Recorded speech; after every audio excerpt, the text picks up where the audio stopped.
বাড়িতে আজকে আমি অনেক মজা করে পরোটা বানিয়েছি। তো আমি স্পেশালি কীভাবে পরোটাটা বানাই সেটাই তোমাদের সাথে শেয়ার করছি। আশা করি আমার পরোটা বানানোর রেসিপিটা তোমার কাছে ভালো লাগবে এবং এইভাবে পরোটাটা বানালে একবারে ফুলে টইটম্বুর হয়ে যাবে। তো ভিডিওটা শুরু করছি। হ্যালো, আসসালামু আলাইকুম। কেমন আছো বন্ধুরা? আলহামদুলিল্লাহ, আমি অনেক ভালো আছি। তো আজকে অনেক দিন ধরেই পরোটা খেতে মন চাচ্ছিল, কিন্তু এই শীতের দিনে আলসেমির কারণে বানানোই হচ্ছিল না। তো আজকে ভাবলাম আজকে বানাবোই।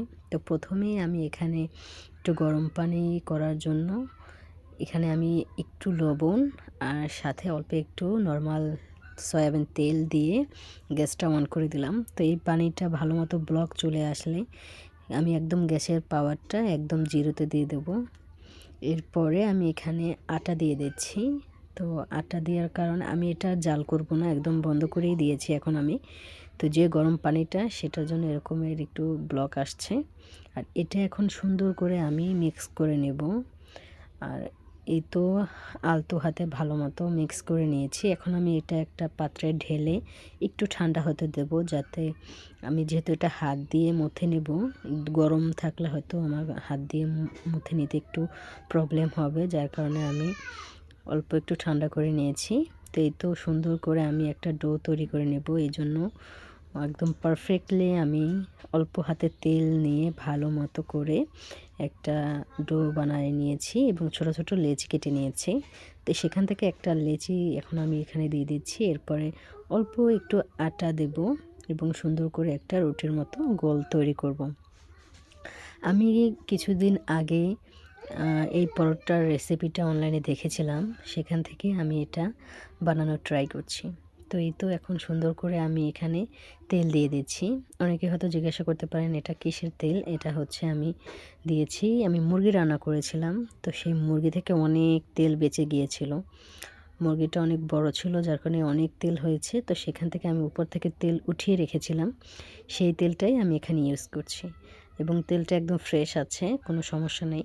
তো এই তো এখন আমি এখানে অল্প একটু আটা গুঁড়িগুলো দিয়ে দিচ্ছি। এরপরে অল্প অল্প করে আমি এইভাবে part by part set up করে নেব এবং সুন্দর মতো চেপে চেপে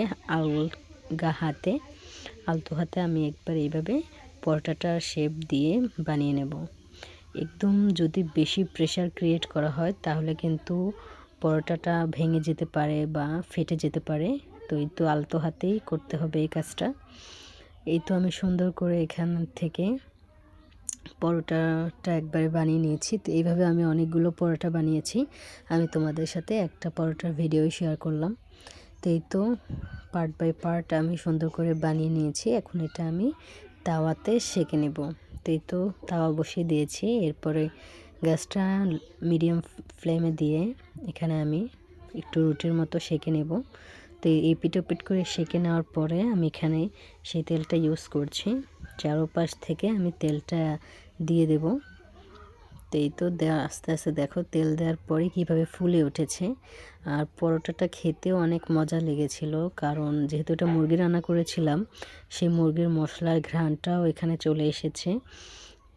তোমাদের যদি এভাবে পছন্দ না হয় তোমরা নর্মাল তেল দিয়েও করতে পারো, কিন্তু আমার কাছে এভাবে খেতেই অনেক ভালো লেগেছে।